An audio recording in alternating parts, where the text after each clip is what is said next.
আসসালামু আলাইকুম, welcome to my another video. তো আজকে আমরা যে কাজটা করব সেটা হচ্ছে একটা ফ্যানের কয়েল রিপেয়ারিং করব।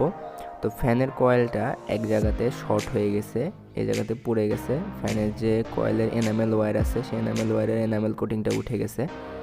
তো ফ্যানটা বডি শর্ট নাই, শুধুমাত্র সেই দুইটা কয়েলের মাথাতে ওই জায়গাতে পুড়ে গেছে। তো এটা কিভাবে রিপেয়ার করব সেটাই এই ভিডিওতে দেখাবো।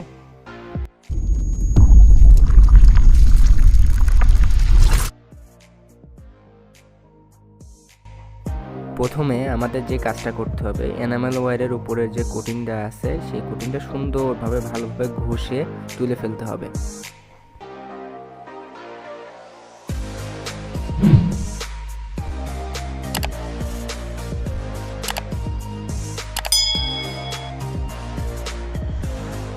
এরপর সোল্ডারিং আয়রনের মাধ্যমে এই জিনিসটাকে সুন্দর করে সোল্ডার করে ফেলতে হবে, যাতে কয়েলগুলোর প্রত্যেকটি তার আলাদা আলাদা যেগুলো হয়ে আছে সেগুলোতে সবগুলো একত্রিত হয়ে যায়।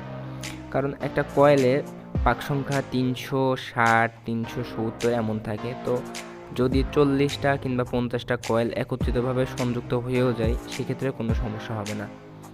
এই জন্য উপরে যে এনামেল কোটিংটা আছে সেগুলো সুন্দর করে তুলে দিয়ে একসঙ্গে সোল্ডারিং করে ফেলতেছি। এই সোল্ডারিং করার কারণে ওইখানে আর শর্ট সার্কিট হবে না।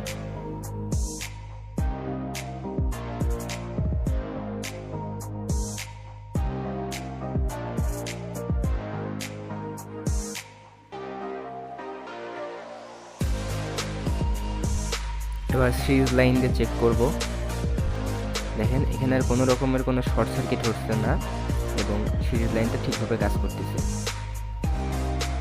এইবার তারের সংযোগটা দিয়ে দিলেই আমাদের কয়েলটি কমপ্লিট হয়ে যাবে এবং বার্নিশ করতে হবে।